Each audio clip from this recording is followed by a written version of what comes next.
Halo pemirsa, selamat datang dalam Corporate Insight di mana kita akan membedah strategi kerja dan sepak terjang korporasi dalam navigasi tantangan usaha bersama saya Filia Huagrio. Inilah Corporate Insight selengkapnya. Investor Daily, inspirasi investasi bersatu inspirasi.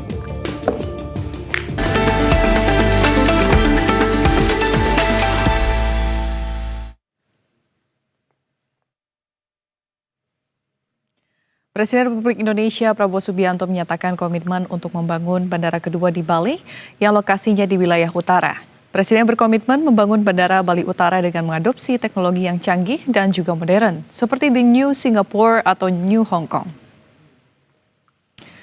Prabowo menilai kehadiran bandara tersebut nantinya membuat Buleleng bisa bertransformasi menjadi pusat kawasan pariwisata baru layaknya Bali Selatan. Pembangunan bandara kedua ini untuk menyokong rencana Prabowo Subianto untuk menyulap Bali menjadi the New Singapore and the New Hong Kong, Bandara Bali Utara. Pembangunan bandara di utara Pulau Dewata diyakini bisa mempercepat pembangunan dan pemerataan ekonomi di Bali Utara. Dengan demikian, Bali akan menjadi destinasi yang benar-benar bukan hanya kuat secara budaya, tetapi juga ekonominya. Menteri Koordinator Bidang Pemberdayaan Masyarakat Abdul Muhaimin Iskandar mengatakan pembangunan Bandara Internasional Bali Utara atau BIBU mendapatkan restu Presiden Republik Indonesia Prabowo Subianto dan tinggal menunggu penentuan lokasi dalam waktu yang tidak terlalu lama. Bandara Bali Utara, saya sudah menyampaikan bahwa saya berkomitmen, saya ingin membangun North Bali International Airport.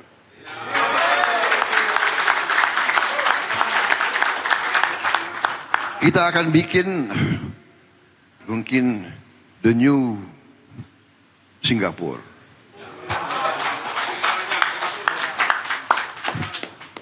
The new Hong Kong. Bagaimana? Pusat, ya. Jadi nanti kawasan ini bekerja keras dan kita harus berani berpikir yang besar, berani berpikir yang orang lain mengatakan tidak mungkin. Kehadiran Bandara Internasional memiliki sejumlah manfaat signifikan bagi Indonesia. Kebijakan ini merupakan langkah strategis dan sejalan dengan cita Presiden Prabowo Subianto, khususnya menggerakkan ekonomi dan meningkatkan daya saing Indonesia di kancah global, di mana pendapatan pengelolaan bandara di Indonesia terus berkembang dan mencakup berbagai sumber pendapatan. Berikut adalah beberapa sumber pendapatan utama bagaimana pengelolaan bandara menghasilkan uang. Pendapatan utama pengelolaan bandara berasal dari dua hal, yakni pendapatan aeronautik dan di antaranya pelayanan jasa pendaratan, penyimpanan dan penyimpanan pesawat udara atau PJ4PU, pelayanan jasa penumpang pesawat udara atau PJ2PU, pemakaian Avoy Bridge, pemakaian konter. Berikutnya pendapatan non-aeronautika yang diantaranya berasal dari sewa ruangan, utilitas pemasangan reklame, launch, pendapatan ICT, pelayanan kargo, dan lainnya.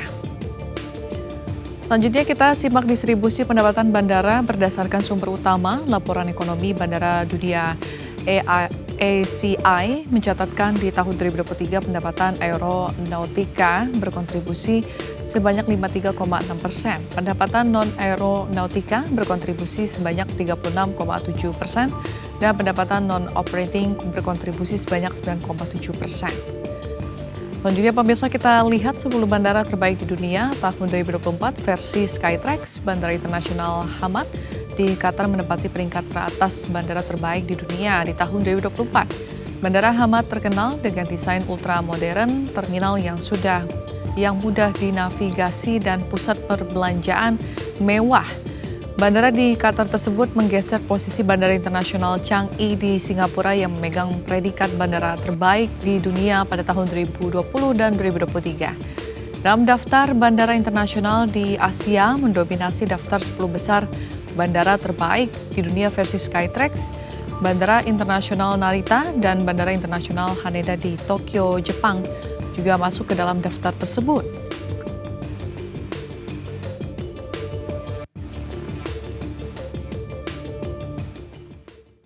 PT Line Industri Persero dan PT Dirgantara Indonesia Persero mendukung langkah investor PT Bandara Internasional Bali Utara atau BIBU Panji Sakti memprakarsai pembangunan Bandara Internasional Bali Utara di Kubu Tambahan, Kabupaten Buleleng, Bali. Presiden Direktur BIBU Panji Sakti Erwanto Satadmiko Hariwibowo mengatakan kedua BUMN tersebut telah menandatangani kesepakatan kerjasama dalam mendukung bidang produksi, pemeliharaan pesawat hingga berperan penting dalam mendukung pengembangan sumber daya manusia di bidang aviasi. Erwanto meyakini kolaborasi dengan dua perusahaan besar ini akan mewujudkan bandara berkelas dunia di Bali Utara. Apalagi dikatakan Erwanto, investor utama dari China sudah siap menginvestasikan sekitar 50 triliun rupiah untuk pembangunan Bandara Bali Utara. Dukungan terhadap pembangunan Bandara Bali Utara dikatakan Erwanto datang dari berbagai pihak setelah Presiden Prabowo Subianto mengeluarkan Perpres nomor 12 tahun 2025 tentang Rencana Pembangunan Jangka Menengah Nasional tahun 2025 hingga 2029 yang ditandatangani pada 10 Februari 2025.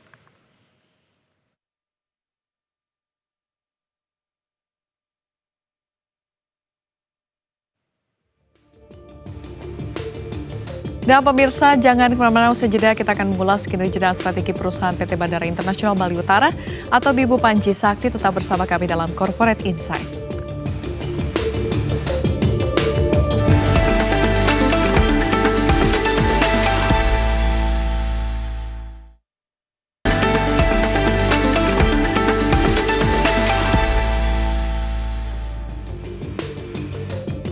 Anda masih bersama kami dalam Corporate Insight. Pemirsa, mengembangkan bandara internasional penting untuk memperkuat konektivitas, mendorong pertumbuhan ekonomi melalui pariwisata dan perdagangan, serta menjadi simbol kedaulatan dan kemajuan bangsa di mata dunia. Hal ini sejalan dengan impian Presiden Prabowo Subianto yang ingin mempercepat pembangunan bandara internasional di berbagai daerah untuk meningkatkan konektivitas dan ekonomi. Lantas seperti apa langkah dalam mencipta bandara berkualitas global dengan tetap mempertahankan kearifan lokal? Untuk membahasnya lebih dalam telah hadir bersama kita di Semesta Berita 1 CEO PT Bandara Internasional Bali Utara atau BIBU Panji Sakti, Bapak Erwanto Satadiatmoko. Selamat pagi Pak Erwanto. Selamat pagi Mbak. Bagaimana kabarnya pagi ini Pak? Alhamdulillah baik, Astungkara. Senang bisa ada di studio hari ini. Astungkara, terima kasih Pak Erwanto sudah hadir di sini. Apa yang menjadi core bisnis Pak yang utama dari PT Bandara Internasional Bali Utara? Mungkin bisa dijelaskan Pak Erwanto? Iya Mbak Vini, kami mendirikan perusahaan ini memang khusus untuk Bandara Bali Utara. Jadi kalau sebut nama PT BIBU Panji Sakti itu, BIBU sendiri sebuah singkatan. Bandara Internasional Bali Utara. Jadi tahun 2015 kami memulai mendirikan perusahaan ini untuk memang dedicated untuk membangun Bandara Bali Utara. Fokus ke bandara. Gitu ya. Sejak tahun 2015 ya? 2015. Iya. Dan akan hadir dalam industri penerbangan di Indonesia. Bagaimana perusahaan memposisikan diri di pasar penerbangan dan pariwisata Indonesia, Pak Erwanto? Iya, kami ini ada di Bali Utara. Jadi kalau misalnya Mbak Vini ke Bali sekarang, itu landing di Ngurah Rai, itu di Bali Selatan. Dari Bali Selatan ke bandara kita itu kalau sekarang itu sekitar 3 jam lewat darat. Nah, kami ada di Bali Utara, di kabupaten yang paling besar di Bali. Di Buleleng itu kami menempatkan posisi bandara kami nanti menjadi bandara hub. Karena dia tepat di tengah-tengah Indonesia Barat sama Indonesia Timur. Kemudian juga di dunia juga itu menjadi tengah-tengah. Jadi kita mensupport lah bandara Bali Selatan yang sudah mulai penuh dengan jumlah penerbangan yang banyak sekali, makin hari makin banyak. Jadi insya Allah kita bisa mensupport bandara Bali Selatan untuk menjadi hub bagi penerbangan di seluruh dunia. Ya. Berarti berada di tengah-tengah ya Pak ya, antara Indonesia Barat dan Indonesia Timur. Iya, dan di pantai utara. Tepat gitu. Berarti ini bisa menjadi bandara kedua terbesar di Bali, Pak Erwanto. Amin, mudah-mudahan Astungkara ya. Dan bisa dipaparkan Pak target jangka panjang dan jangka pendek perusahaan inovasi seperti apa yang tengah atau akan dilakukan Pak Erwanto? Target jangka pendek kami adalah segera melakukan proses pembangunan. Karena ini kami kan merencanakan ini selesai di 2028. Kenapa harus 2028? Itu yang penting. Karena menurut studi Bandara Ngurah Rai itu di 2027 itu sudah penuh. kapasitasnya. Sehingga harus segera diisi dengan bandara yang mendukung. Nah, makanya kami menyiapkan ini, jangka pendeknya kami harus segera groundbreaking untuk kemudian bisa segera membangun. Karena butuh waktu. Ya. Yang kami bangun ini kebetulan di utara, di laut, Mbak Vini. Jadi setahun sendiri itu sudah harus menyiapkan fondasi yang kuat untuk membangun terminal, runway dan sebagainya. Iya. Jangka panjangnya kita akan bangun 3 runway nantinya. Jadi 2008 ini kita fokus di satu runway dulu yang panjang, 3.600 meter. Runway kedua nanti ada lagi dan runway ketiga. Nanti jangka panjang. Runway ketiga ini menarik karena apa, Mbak Vin? Ini menjadi runway pertama di Indonesia mungkin yang didedikasikan untuk pesawat yang landing di laut. Oh. Namanya kita sebutkan runway untuk seaplane.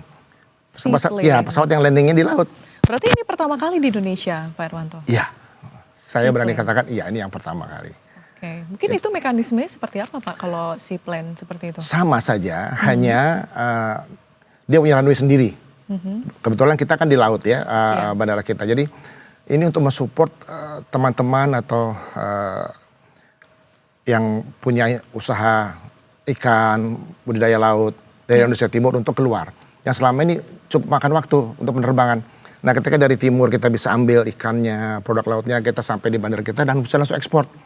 Sehingga ikan itu masih segar lah sampai di luar. Nah, ini yang menarik sekali untuk seaplane itu. Gitu Mbak Vini. Oke, baik. Ada 3 runway dan untuk jangka menengah begitu ya ada 2 runway terlebih dahulu dibereskan. Betul. Kalau untuk target groundbreaking kapan Pak Irwanto? Harus tahun ini. Harus tahun ini Kita berharap ya? tahun ini karena kalau target di 2028 jadi kita berharap sekali bahwa bisa tahun ini kita bisa groundbreaking. Oke, baik. Dan bagaimana strategi PT Bandara Internasional Bali Utara dalam meningkatkan kapasitas dan kualitas layanan bandara untuk memenuhi kebutuhan penumpang dan maskapai penerbangan yang terus meningkat, Pak Irwanto? Nggak ada pilihan lain, kita harus menyiapkan semuanya, ya kan? Kita itu kebetulan punya 3 ramah, Mbak Vini. Ini yang mensupport bandara kita dengan beda dengan yang lain. Kita pertama punya ramah teknologi. Jadi semua nanti support yang di bandara kita, sederhana misalnya, nanti nggak ada lagi Mbak Vini kalau misalnya masuk di X-ray, buka jam tangan, lepas ini, nanti semuanya langsung. Jadi kita itu bagian dari ramah teknologi dan yang lain-lain supporting teknologi. Kemudian juga yang kedua ramah lingkungan. Ini penting, kita green airport. Jadi kita sudah klaim dari awal kita di green airport. Yang ketiga, ini yang menarik adalah ramah budaya. Nah, karena ini Bali, tentunya Bali menjadi sesuatu yang unik dan berbeda dengan daerah lainnya. Maka kita sebut ramah budaya. Jadi kita ada jargon juga untuk bandara kita, not just an airport, we are artport. Gitu Mbak Vini. Oke, ramah dari ketiga komponen tadi ya. Kalau untuk yang pertama itu ramah teknologi sehingga para mungkin penumpang ini tidak perlu membuka jam. Dimudahkan semuanya, dimudahkan. Iya. Itu berarti bagaimana tuh Pak untuk sistem X-ray-nya tentu yang kita siapkannya yang canggih ya gitu. Lebih canggih lagi. Lebih canggih. Nanti bahkan mungkin hanya dengan melihat mata saja sudah bisa lewat gitu kan ya. Jadi semua teknologi mutakhir kita akan gunakan di bandara kita. Berarti kalau untuk pemeriksaan tiket juga seperti itu Pak Irwanto? Termasuk imigrasi semuanya nanti. Semuanya kita gunakan teknologi yang terakhir, yang canggih lah gitu. Oke, dan apa strategi digunakan PT Bandara Internasional Bali Utara untuk meningkatkan pendapatan non-aeronautik dan mengembangkan bisnis di luar layanan penerbangan seperti retail dan juga properti ini, Pak Irwanto? Ini yang menariknya, kita Mbak Vini dan para penonton, kita tidak hanya bangun bandara, kita tuh membangun 3 bagian. Pertama itu airport sendiri. Airport itu ada aeronautika, ada non-aeronautikanya ya. Standar lah, ada pendapatan bandara, aeronautika jelas. Kemudian ada yang non-aeronautikanya, ya misalnya untuk penyewaan, iklan dan sebagainya macam. Yang kedua kita membangun Aerocity. Nah ini luar biasa. Jadi airport di tengah-tengah, di sebelah-sebelahnya ada Aerocity 1 dan 2. Ini mensupport juga pendapatan untuk airport. Yang paling menarik, di sisi sebelah darat kita membangun Aerotropolis. Seluas 2.800 hektar kita membangun kota baru. Di sana akan ada hotel, di sana akan ada tempat hiburan, di sana ada perumahan yang mensupport bandara. Makanya kita sebut Aerotropolis. Nah pendapatan ini semua kita kita konsolidasikan menjadi sesuatu yang luar biasa. Ya. Jadi makanya kita sebutkan efek domino ekonominya ini luar biasa dengan bandara ini. Gitu Mbak Vini kira-kira. Oke, berarti ini bisa dikatakan bahwa mega proyek ya Pak Erwanto? Iya, kira-kira begitu ya. Oke, nilai investasinya kira-kira berapa Pak kalau boleh Investasi awal itu 3 miliar US dollar atau kurang lebih setara dengan 50 triliun ya. Ya. Itu awal. Tentu nanti kita berkembang karena ini kan simultan. Kalau kita lihat di perpresnya itu, ini membangun bandara juga membangun tol. Iya. Jadi akses dari selatan ke utara itu dibangun tol juga. Jadi tentu ada investasi lain tambahan untuk tol itu gitu. Berarti ada investasi lainnya juga beriringan gitu ya berjalan dengan Jadi dibangunnya ini nanti Bibu luar Panji biasa. Sakti. Iya betul. Efek domino ekonominya semuanya serba terbangun gitu. Tadi juga Pak Erwanto menyebutkan bahwa bandara ini juga menerapkan green airport gitu ya. Mungkin bisa dielaborasi lagi Pak Erwanto? Jadi nanti sederhana saja, Mbak Vini kalau naik mobil pemakai bahan bakar minyak nggak boleh masuk ke bandara kami. Oh. Kita menggunakan tenaga listrik, ya. Bandara kita juga nanti akan menggunakan listriknya pun juga menggunakan yang tenaga surya. Jadi kita mengupayakan semuanya bersifat hijau lah, green. Termasuk kota aerotropolisnya juga. Jadi ini menjadi trendsetter sekarang di seluruh muka bumi ini. Bandara green airport itu menjadi pilihan, menjadi sebuah keniscayaan gitu. Ya. Dan itu juga sesuai dengan standar internasional juga ya Pak Erwanto? Tentu. Dan kebetulan hasil studi dari teman-teman di bidang energi dari Eropa, sinar matahari di lokasi kita di Desa Kubu Tambahan Buleleng itu yang terbaik di Bali gitu. Jadi saya kira ini luar biasa anugerah Tuhan semua. Yang terbaik karena kenapa Pak Erwanto? Ada kadar yang cukup tinggi. Iya betul yang bisa digunakan untuk listrik itu. Itu luar biasa itu. Oke. Iya. Dan dalam menerapkan green airport gitu yang sustainability yang ramah lingkungan ini juga tentunya pasti terdapat kendala begitu ya. Yang mungkin sudah ada terlihat begitu gambarannya kendala yang sudah dialami perusahaan nantinya. Iya itu biasa lah ya. Kendala itu di setiap sektor pasti selalu kendala. Tapi itu yang menjadi garis besar kami adalah ramah lingkungan. Itu harga mati. Jadi kami nggak akan main-main soal ramah lingkungan itu. Apapun situasinya, apapun kendalanya kita bisa selesaikan. Oke, baik. Dan bagaimana PT Bandara Internasional Bali Utara memastikan keselamatan dan juga keamanan penerbangan serta kepuasan penumpang di bandara yang akan dikelola nanti, Pak? Yang pertama soal keselamatan misalnya. Makanya kami itu 2015 mensurvei lokasi di Bali dari 8 lokasi. Kita temukanlah kemudian yang terbaik adalah di Bali Utara dan di laut. Ya.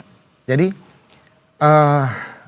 tentu teman-teman penerbang yang kami survei juga hasil dari studi bahwa take off dan landing di laut itu jauh lebih aman dibanding di darat. Itu satu. Kedua juga karena di daratan kita itu banyak di Bali Utara itu banyak bukit-bukit. Nah ini kita hindari juga.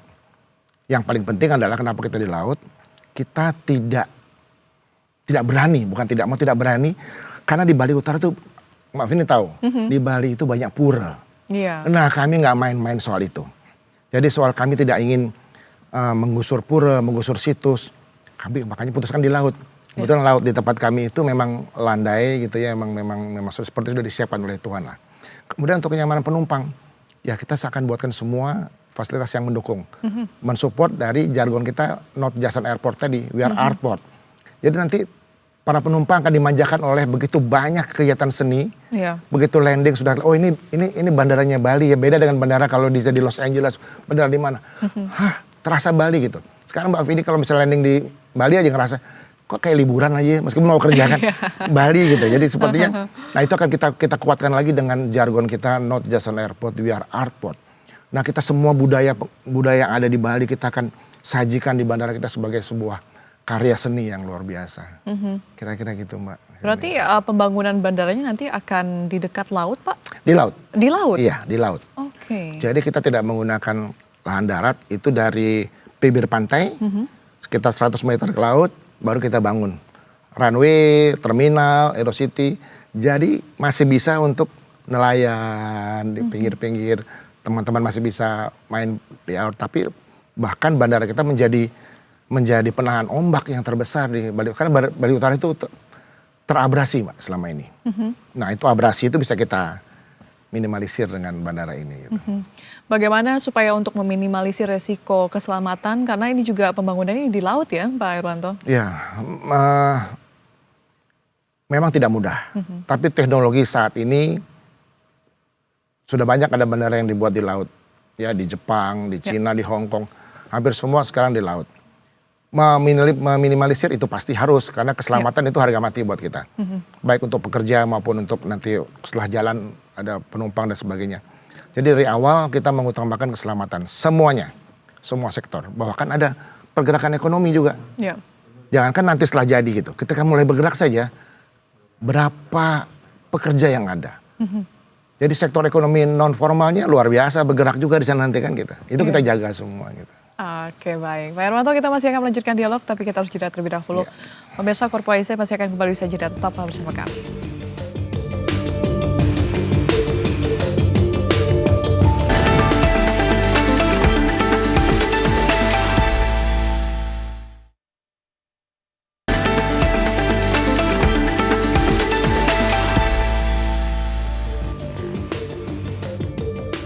Anda masih bersama kami dalam Corporate Insight pemirsa, dan kita masih bersama dengan CEO PT Bandara Internasional Bali Utara atau Bibu Panji Sakti, Bapak Irwanto Sadadirmoko.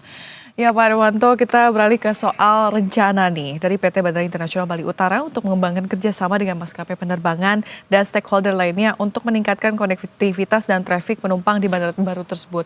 Kerjasamanya sudah dilakukan seperti apa Pak?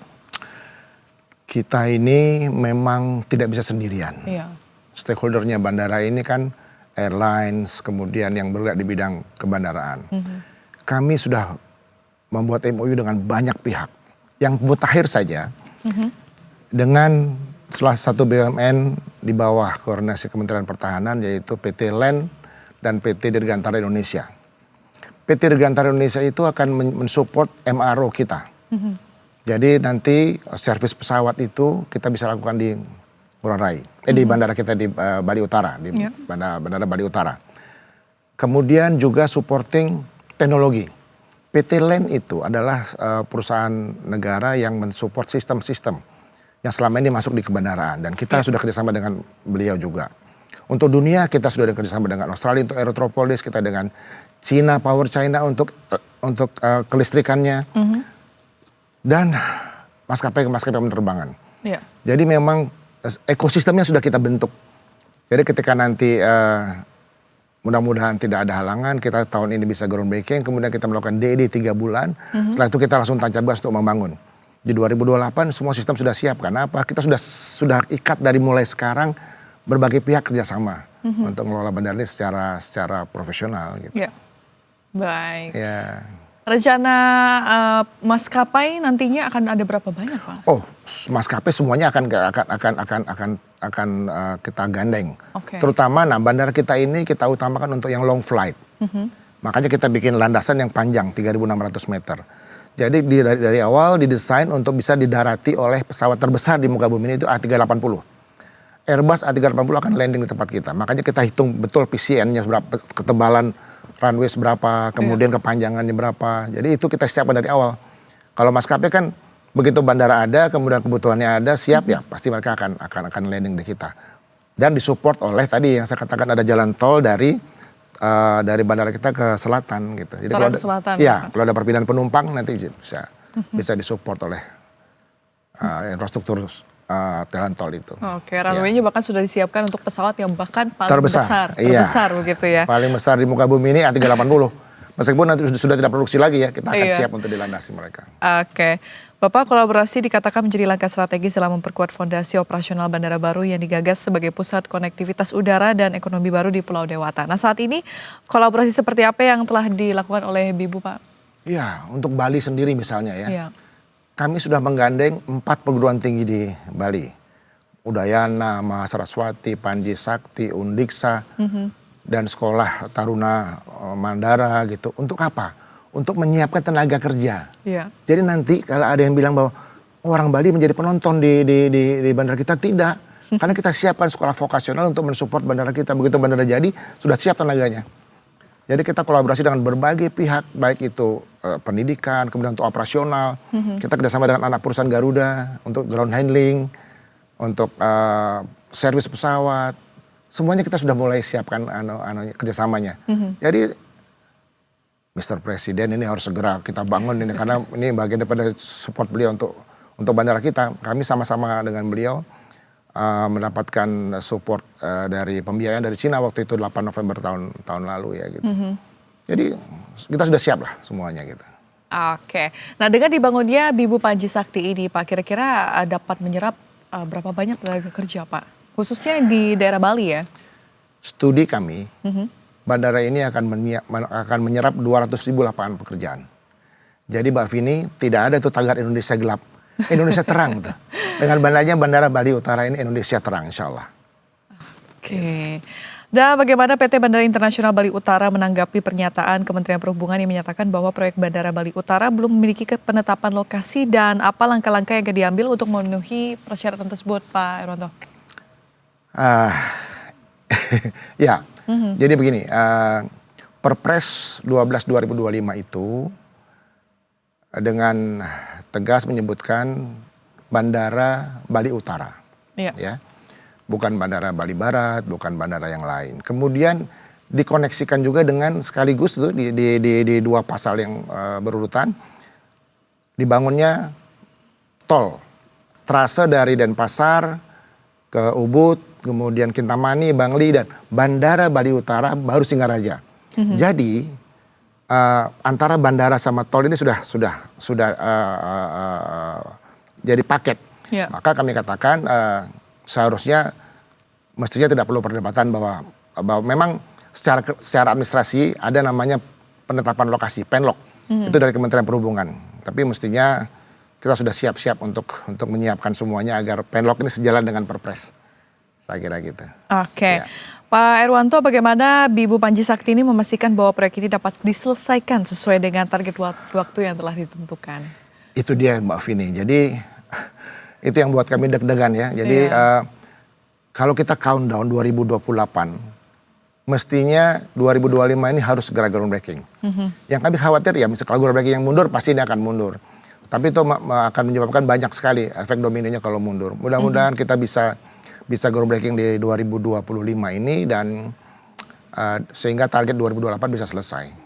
Iya. Kami yakin lah 2025 ini kita harus push supaya bisa groundbreaking.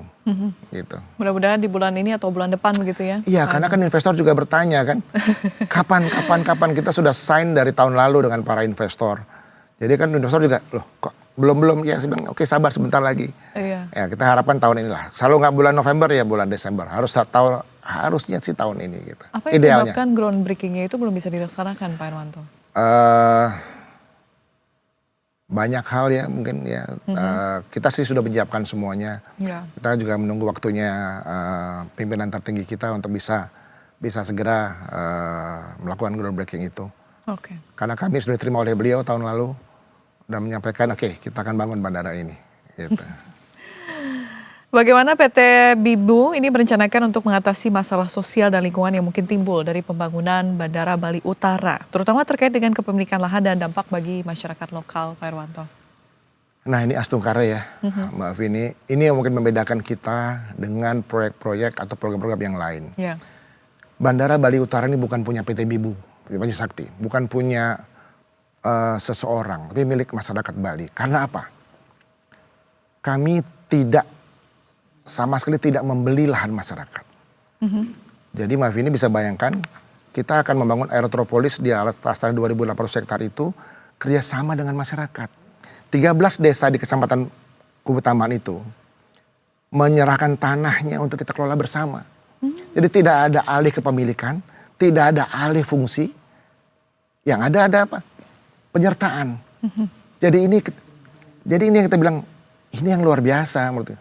Jadi kalau Mbak Vini sering datang ke Bali Utara, cari tanah. Ada nggak PT Bibu punya tanahnya? Nggak ada Mbak. 1 meter pun kami nggak punya lahan di sana. Pribadi saya, lebih nggak ada lagi. Jadi ayo sama-sama. Kemudian kita gandeng juga desa adat, kita gandeng para penglingsir. Jadi inilah yang kita jaga. Bahwa Bali ini unik, kita tidak bisa. Bali itu yang memilih lah kira-kira gitu. Ya Mbak Vini bisa tahu bahwa Bali ini itu yang kita jaga dari awal untuk sampai sekarang Mbak Vini pernah dengar nggak ada gejolak soal tanah di Bali Utara? Nggak ada. Karena apa ya, kami gandeng bersama-sama. Iya. Kita milik bersama, aja kita bagi hasil, kita kerja bareng-bareng. Sejahtera bersama. Bukan sejahtera PT itu masyarakat, enggak. Kita sejahtera bersama. Berarti memang masyarakat di Bali Utara juga sangat merespons baik ya, Iya, Pak Irwanto? iya, betul. Inilah kearifan lokal yang kita jaga. Ini Bali, agak beda Mbak dengan yang lain, gitu kan. Betul. Sejauh ini bagaimana komunikasi dengan masyarakat lokal di sana, Pak Irwanto? Luar biasa, kami hampir setiap saat datang ada di Bali, kemudian kepala-kepala desa, masyarakat selalu di pura di sana.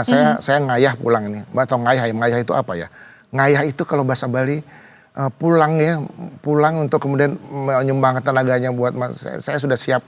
Kita semua juga memang bersama-sama, yuk kita bangun Bali gitu. Makanya kita bilang ini creating new economic engine gitu kan untuk Bali gitu, supaya Bali ini sekarang kan berat ke selatan. Jadi kalau saya bilang udah ini Bali ini begini nih. Nah, kita coba bikin seimbang nih dengan bandara ini sehingga selatan sama utara itu bisa merata lah ekonominya. Karena Bali Utara ini kalau kita bangun di tempat kita Mbak, tidak hanya Buleleng yang terdampak. Karangasem sebelahnya terdampak juga. Bangli terdampak. Iya. Jemberana terdampak. Jadi minimal 4 kabupaten terdampak dengan pembangunan Bandara Bali Utara ini. Sehingga berapa yang terserap? Ratusan ribu terserap tenaga kerja. Dan nggak perlu lagi nanti orang Buleleng ke selatan untuk kerja. Kan sekarang orang Buleleng pas SMA ke Badung, bekerja di Badung. Saya bilang, mai mulih gitu. Pulang semua. Nah, kalau berbicara soal desain nih, Ya. Pak Irwanto, sebetulnya apakah desainnya juga nanti akan menyerupai Pulau Bali itu sendiri atau seperti apa Pak desainnya? Mungkin bisa dibocorkan sedikit. Desain kita itu berbentuk penyu. Oh. Penyu itu adalah hewan yang sangat dihormati, disucikan oleh masyarakat Bali. Ya. Penyu itu menjaga dunia ini. Di semua pura, di semua sanggah atau apapun itu pasti di bawah itu ada hewan penyu itu untuk menjaga keseimbangan. Ya. Maka kami mendesain bandara ini, terminalnya khususnya itu berbentuk penyu. Seperti itu.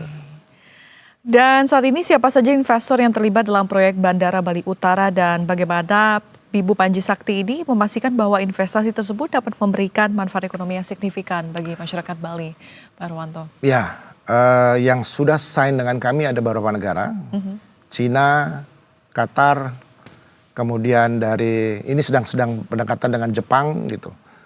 Terus bagaimana mereka bisa bermanfaat untuk masyarakat Bali investasi ini? Ya. Dari awal kami katakan, pasti kami katakan lah ya, orang sudah mengandai-andai. Nanti kalau investor Cina datang, pekerjanya semua dari Cina nanti. Terus lokal gimana? Ya. Itu yang bagian kami diskusikan dengan para investor. Hey investor, Anda boleh masuk, Anda boleh bekerja, tapi level dia sampai sekian ya, jumlahnya sekian ya. Tetap masyarakat Bali harus diutamakan. Karena dari awal kami katakan bahwa harus mensejahterakan masyarakat Bali, maka kami siapkan sekolah vokasional tadi kan. Iya. Jadi investasi ini tidak boleh mengubah wajah Bali. Itu poinnya seperti itu. Oke, bagaimana dengan mereka melalui kesepakatan tersebut? Apakah cukup setuju dengan batasan Inilah kelebihannya Bali, Vini. Ya. Ketika saya bicara pertama kali, Anda mau bangun bandara di mana? Anda mau invest nggak? Kita mau bangun di Bali. We are in. Oh. Langsung gitu. Nggak, ini soalnya Bali, Pak. Kami kalau Bali udahlah, itu no doubt lah gitu kan. Iya. Nggak usah diskusi lagi. Nanti hitung-hitungnya belakangan gitu. Yang penting kita masuk dulu karena Bali. Jadi itu kelebihannya Bali gitu. Mbak Vini. Jadi mereka oke-oke aja itu. Sepanjang mereka toh karena mereka investor kan, yang penting pengembalian dananya nanti pada saatnya oke, kita bisa kembalikan.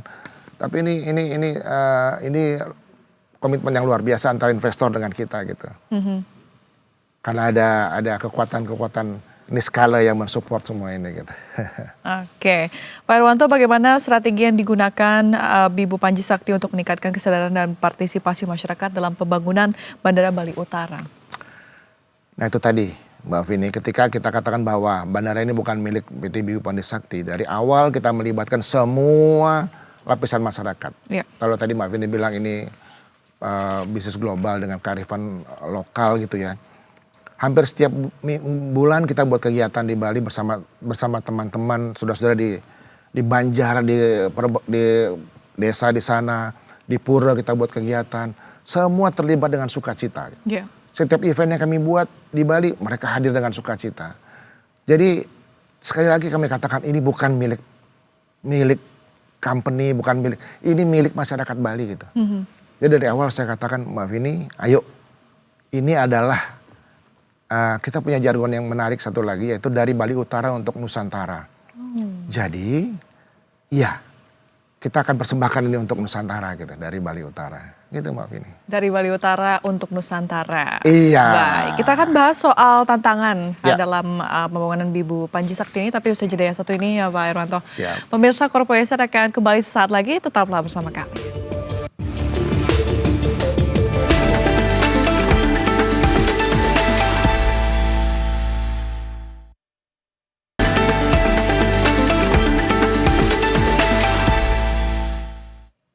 Sebelum melanjutkan dialog, kita akan simak isu terkini dalam Industri Now.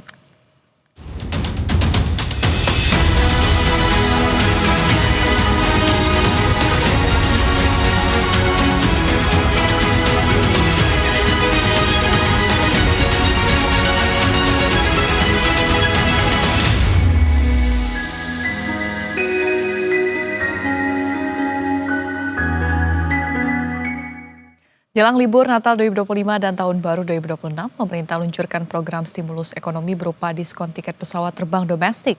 Langkah strategis ini diambil sesuai arahan Presiden untuk menjaga pertumbuhan ekonomi nasional dengan fokus utamanya meningkatkan konsumsi rumah tangga dan daya beli masyarakat selama periode liburan. Diskon 13-14% diberikan untuk tiket penerbangan domestik kelas ekonomi periode penerbangan 22 Desember 2025 hingga 10 Januari 2026. Sedangkan periode pembeliannya sejak 22 Oktober 2025 hingga 10 Januari 2026. Selain meringankan beban masyarakat, penetapan diskon transportasi jalur udara menjadi stimulus ekonomi yang diharapkan dapat menjaga momentum pertumbuhan ekonomi pada semester kedua 2025. Diperkirakan rute Bali, Surabaya, Medan, dan Makassar diprediksi menjadi destinasi favorit penerbangan saat Nataru. Diketahui penurunan harga tiket ini merupakan hasil kolaborasi berbagai pihak, termasuk Kementerian, Maskapai, dan pengelola bandara. Selain tarif yang terjangkau, pemerintah juga akan tetap memprioritaskan kualitas layanan dan keselamatan penerbangan.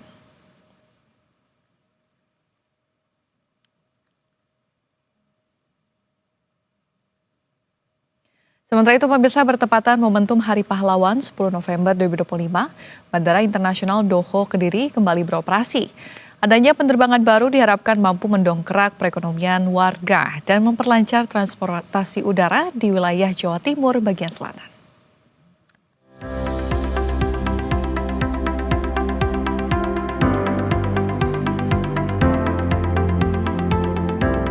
Meski sempat vakum, Bandara Udara Internasional Doho Kediri Jawa Timur kembali beroperasi pada 10 November 2025.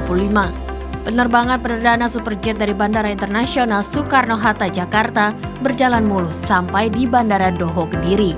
Kedatangan pesawat disambut water salute sebagai tradisi penyambutan pesawat yang mendarat untuk pertama kalinya. Dibukanya Bandara Doha mendapat sambutan hangat Wakil Gubernur Jawa Timur Emil Elestianto Dardak yang merasa bangga sekaligus terharu melihat mimpi panjang masyarakat Kediri untuk memiliki bandara bisa terwujud. Selain itu, ada juga terobosan dari Pemkab Kediri dan Trenggalek untuk memberikan diskon hotel dan tiket wisata bagi pemilik boarding pass. Kami mengapresiasi inovasi dari Bupati Kediri dan juga bahkan Bupati Trenggalek yang memang telah menggratiskan wisatanya. Bahkan di Kediri hotel juga diberikan diskon kalau punya boarding pass. Selain melayani rute domestik, Direktur PRT Surya Doho Investama Maxin Arisandi menyampaikan pihaknya berupaya memperluas jangkauan layanan penerbangan, termasuk mewujudkan penerbangan ibadah umroh dan haji dari Kediri. Bahkan pihaknya tengah menghitung potensi kerjasama dengan hotel di wilayah Kediri yang digunakan sebagai asrama haji transit sementara. Satu, fokus utama kami adalah bagaimana supaya umroh bisa segera terrealisasi. Hari ini kami betul sedang berusaha bekerja keras tanpa lelah bagaimana supaya umroh bisa terrealisasi dari Bandara Kediri ini. Target kami semoga dalam waktu dekat bisa ada penerbangan umroh. Yang kedua, kalau bisa dalam musim haji dan umroh tahun ini sudah bisa ada penerbangan umroh. Diketahui Bandara Doho Kediri telah diresmikan pada 18 Oktober 2024 oleh Menko Bidang Kemaritiman dan Investasi Menteri Perhubungan dan pejabat lainnya. Dengan adanya penerbangan ini diharapkan mampu mendongkrak perekonomian warga serta memperlancar transportasi udara khususnya di wilayah Jawa Timur bagian selatan. Muhammad Muajijin, Berita 1, Kediri, Jawa Timur.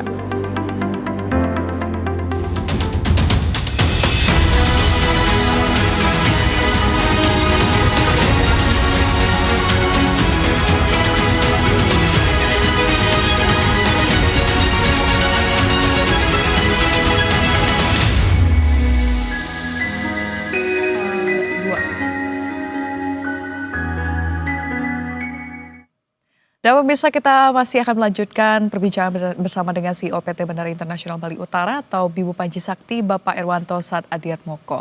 Ya Pak Irwanto, kita membahas soal tantangannya. Apa tantangan utama yang dihadapi oleh PT Bandara Internasional Bali Utara dalam membangun dan mengoperasikan bandara baru di Bali Utara dan bagaimana perusahaan mengatasinya? Tantangan selalu ada ya. Yang pertama nih tantangan, kalau saya boleh jujur, kami sudah mengupayakan proses ini hampir 10 tahun. Itu tantangan pertama. Ya. Tantangan pertama ya kesabaran saya kira. Ini sudah 10 tahun, mudah-mudahan sekarang menjadi bagian daripada ujung dari tantangan kita untuk mewujudkan bandara ini. Yang kedua tantangan teknis misalnya ya. Tapi itu sudah kita siasati dengan menggandeng pihak-pihak terkait ya. Karena membangun bandara di laut itu tentu berbeda dengan membangun di darat. Ada kendala teknis yang lebih harus disiapkan secara kemampuan teknologi. Dan itu kita sudah bicarakan dengan partner dari Cina, partner dari lokal juga yang akan support bahwa itu selalu ada jalan keluarnya. Sehingga kendala apapun itu selalu kita siap. Kalau ada yang mengatakan bahwa kendala lokalnya, kami di Bali luar biasa, begitu siap menerima ini, bahkan mereka bertanya gitu, kapan? Karena sudah lama sekali kan, hampir 10 nih Mbak Vini, udah 10. Kok belum juga? Nah ini itu kendala yang tantangan yang paling berat itu menjelaskan kepada masyarakat Bali bahwa iya kita lagi proses nih. Sedikit lagi bahwa yang terpenting pergerakannya ada terus gitu. Kita melakukan semua kerja-kerja kolektif untuk mewujudkan bandara ini gitu. Jadi tantangan iya banyak, tapi kita terus meyakini bahwa selalu saya katakan pada semua bahwa ini bukan program manusia saja, ini program Tuhan. Karena kalau bicara bisnis gitu, nggak mungkin kita bertahan 10 tahun. 2 tahun kita tinggal aja mengerjakan yang lain. Enggak. Karena ada hal-hal yang tidak bisa dijelaskan secara kalau bahasa Balinya skala gitu. Ini ada skala dan skala ada yang kita serahkan, oh ini jalan Tuhan gitu. Kita meyakini itu, maka kita harus sabar melewati ini semua sampai tahun ke-10. Mudah-mudahan tahun ini menjadi kita bisa masuk pintu gerbang. Dengan Presiden nanti segera bisa groundbreaking, kemudian kita bisa segera mulai. Kita coba lihat. Tantangan selalu ada dan kita akan selalu bisa kita lewati, yakin itu. Iya, mudah-mudahan segera bisa groundbreaking ya, Aston Pak Irwanto. Mbak Vini, terima kasih. Dan bagaimana perusahaan mengatasi masalah kepemilikan lahan dan juga pembebasan tanah? Kan ini dibangunnya di laut ya Pak. Nah, mungkin kendala teknis yang akhirnya bisa diatasi nanti seperti apa? Ini kalau kendala lahan di darat sudah kami katakan tadi. Kami membangun aerotropolis bersama-sama masyarakat. Ya. Tidak ada kendala lahan seperti di tempat lain. Memang masalah tanah itu sangat sensitif. Di banyak pembangunan itu persoalan tanah itu. Ya. Nah sementara kami di laut, kami sudah mendapatkan izin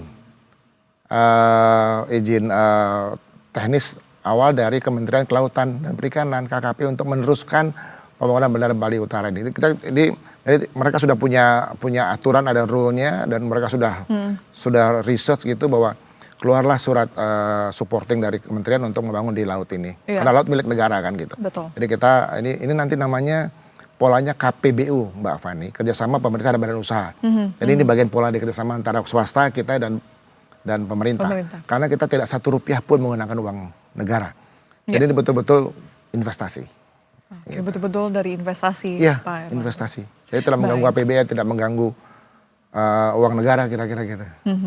Pak, kita masih akan melanjutkan dialog tapi kita harus jeda terlebih dahulu. Pemirsa, Korporator Insight akan kembali sesaat lagi, tetaplah bersama kami.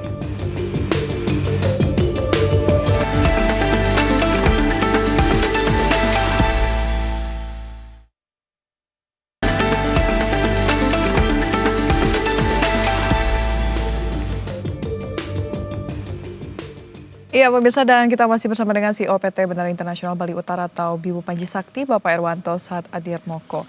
Ya Pak, kita sudah di segmen terakhir ya Pak, tidak terasa.